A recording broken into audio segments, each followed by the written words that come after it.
Jesus, I surrender all to Him. I freely give.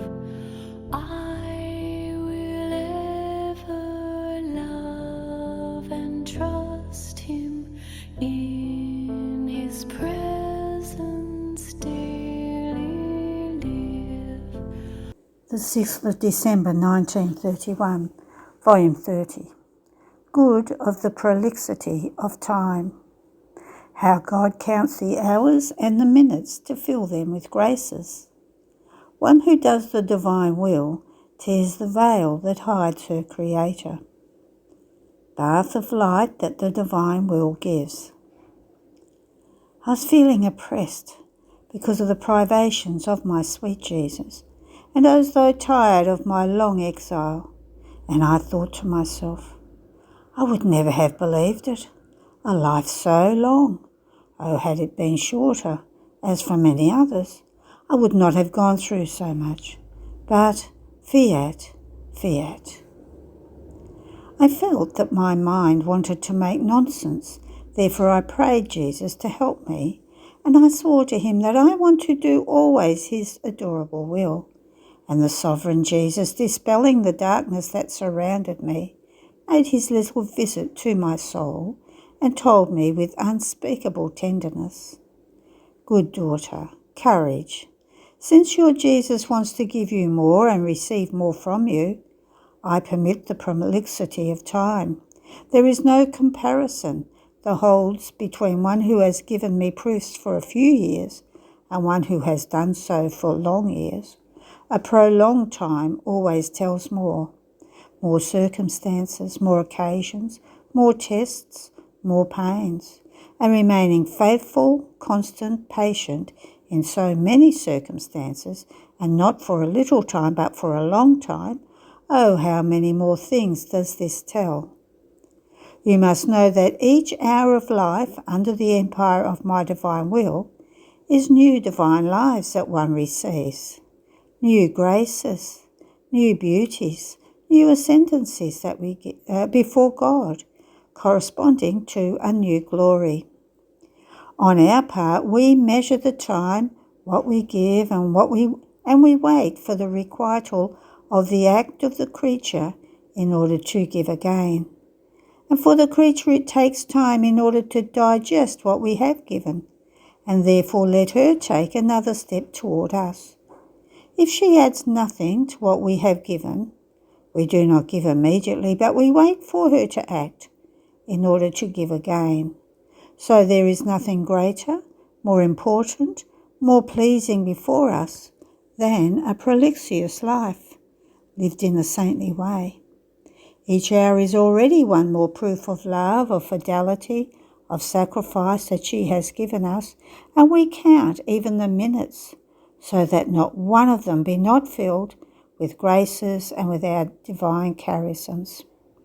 With a short life we can count few hours, and we cannot give her much. Therefore let me do, and I want you to be happy with what I do.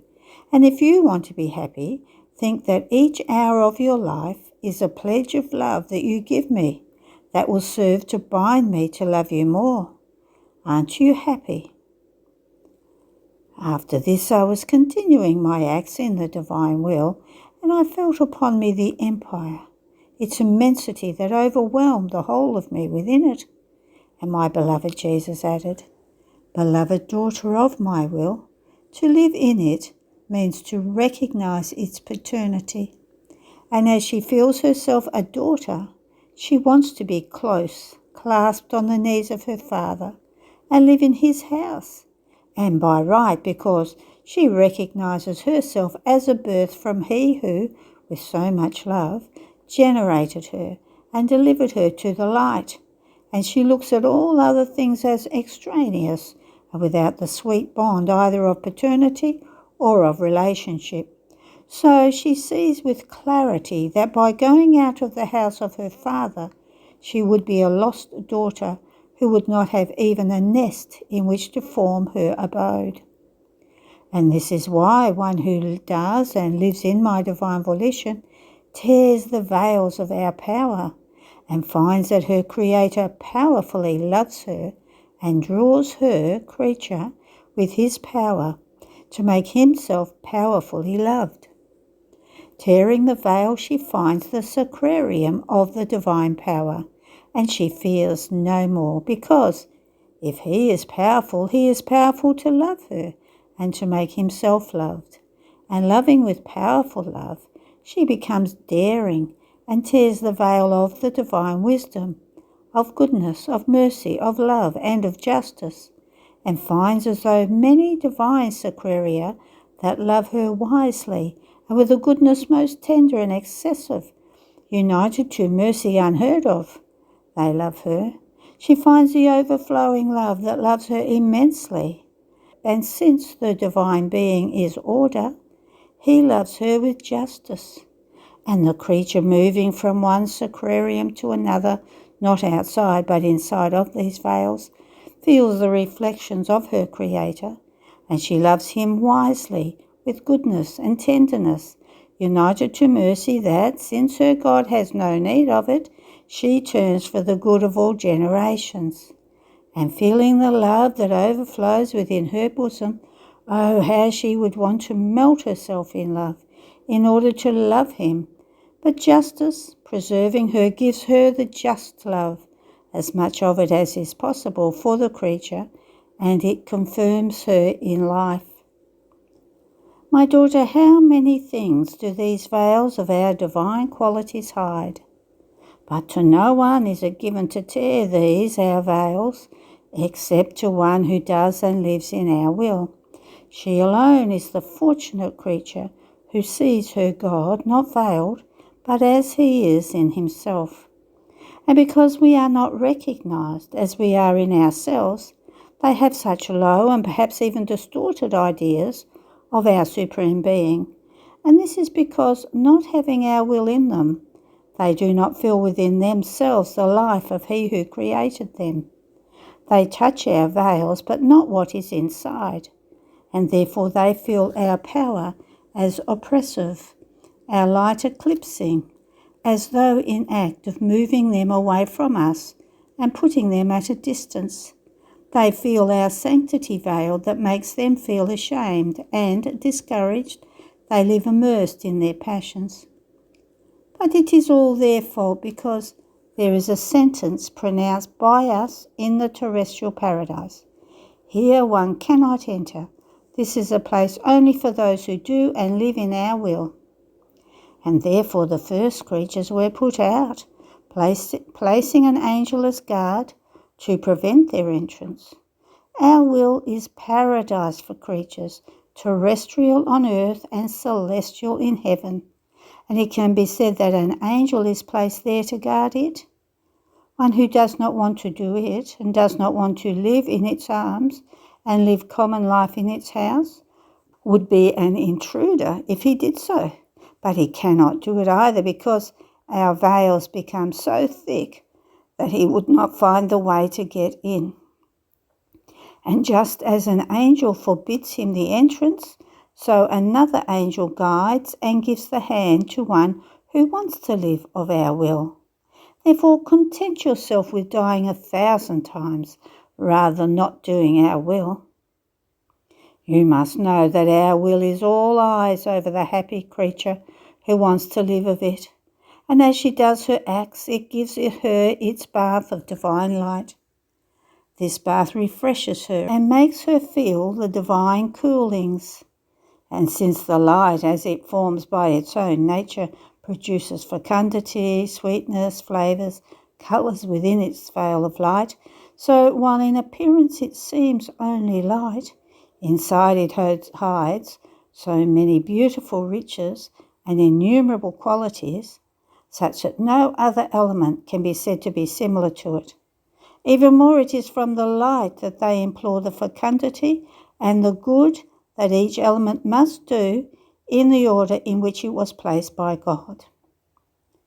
The light can be called the soul of created things, symbol of our uncreated light, of our divine fiat that animates everything. So, with this bath of divine light, as she is about to do her acts in it, the soul feels herself being sweetened, balmed, fortified, purified, and invested by the beautiful rainbow of the divine colours that render the soul so graceful, striking, and beautiful that God himself feels enraptured by a beauty so rare. This bath of light is like the preparation to be able to cross the thresholds and tear the veil that holds our divine being to the human creatures. More so since it is our interest that one who lives in our will be like us, and do not a thing that would be unworthy of our majesty, thrice holy. Therefore think that it is a bath of light that my will gives you every time you dispose yourself to do your acts in its interminable light, so that you may be attentive to receive it. End of the reading. The 6th of December 1932, Volume 31. Value of an act done in the divine will. How it becomes powerful over everything and is the only all-doer who moves everything so as to make her Creator loved. My abandonment in the fiat continues. Its enrapturing strength sweetly enraptures, invests and absorbs, and my little soul feels little, hardly an atom. Yet it feels its immensity that has not been given to it to contain in its little circle. But in spite of my littleness, it does not want to be idle.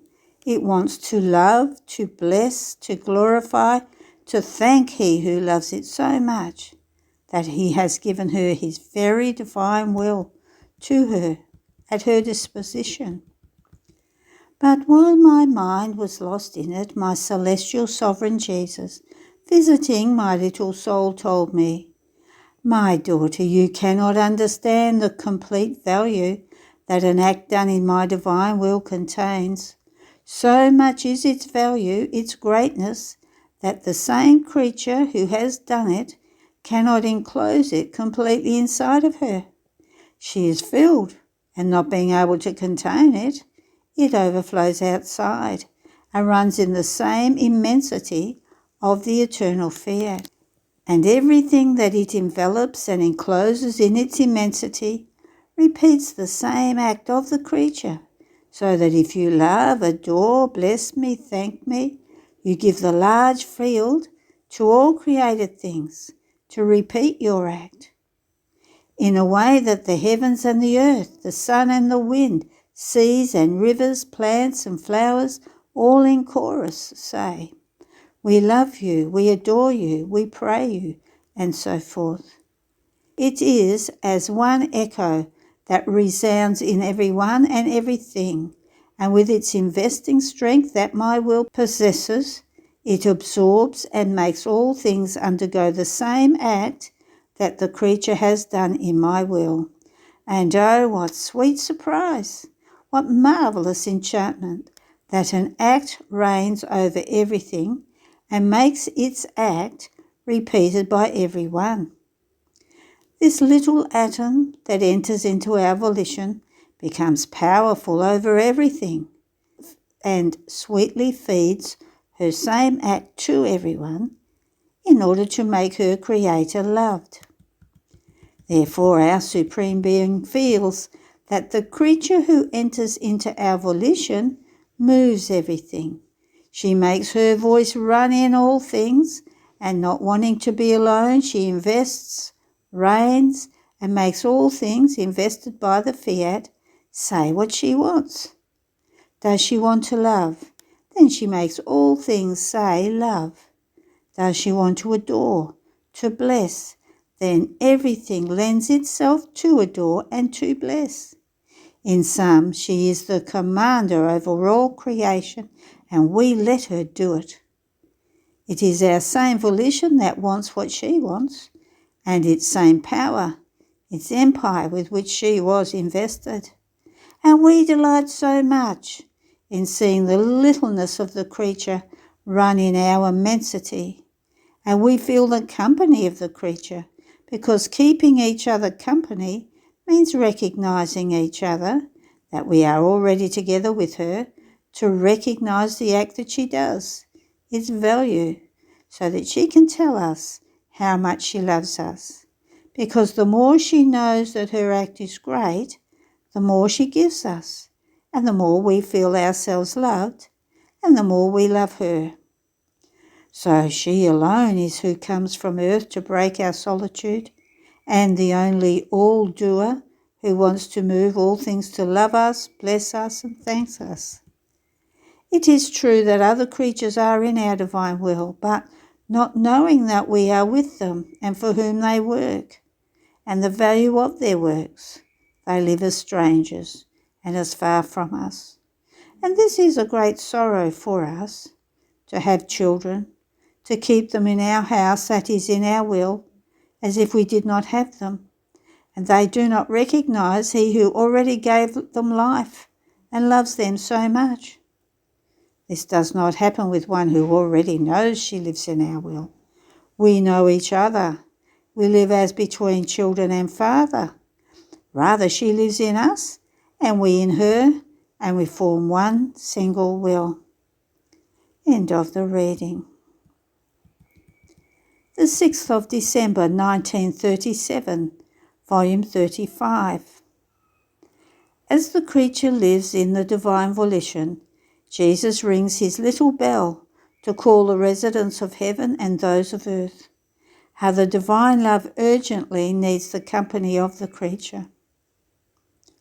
I feel his life within me overflowing with love, and as it moves, it pours out seas of love that, investing all, says to every heart, please look at me, know me, receive me in your hearts. Let me dominate. I come loaded with all my goods to live together with you. But alas, I am not recognised. They even reject me, and since I am not known, my laws of love are not in force for them. My goods remain with me, and I am not able to give them to my children. Then, as I was following the acts of the divine will, and as I arrived at the blue vault dotted with stars, I called with me the residents of heaven and the residents of earth, so that together we could repay with our little love the love of God, who with so much love had created the expanse of the heaven to cover us and hide us inside his love. All of us, with no exception, have the duty to love the one who loved us so much. Now, as I was doing this, my highest good Jesus, visiting my little soul all love, told me, my blessed daughter, if you only knew with what love I was waiting for you to call everyone, to feel within your act the return of love from all. As soon as you start to call, I ring the little bell to the celestial residents and to those of earth, and I stop ringing only when I see that all of them have run into your act. The first ones are the celestial residents, who, living in my will, cannot and will not put themselves aside. They feel the unifying divine will that unites them in that act. Even more, they anxiously await my call to be able to return my love. Since the one who is calling them is a creature from earth who possesses her own will, they feel that they can give me new love through her. Oh, how they rejoice at the sound of my little bell, flying to place themselves within that act of the creature who wants to love me. As for the residents of the earth, it happens that they barely hear the vibrating sound of my bell, because not all of them live in my will. When I see them all together in that act, our divinity places itself all attentive in loving waiting, and oh, how beautiful it is to hear in that act innumerable voices saying to us, we love you, we love you. We recognise you in your works, how much you loved us. So for everything we return your love. Our Supreme Being, wounded by so many voices, pours out more seas of love, covering and investing everyone with such joy and happiness that all remain enraptured, enjoying one more paradise by means of this creature. One who lives in our will gives us the feel for new works and makes our love gush out more strongly. Not being able to contain it, we pour out new seas of love, to love the creature and to be loved. Oh, how much we love her. You must know that the thing most urgently needed by our Supreme Being is the company of the creature. We do not want to be the isolated God or to keep her far away from us. Isolation has never brought great works or happiness.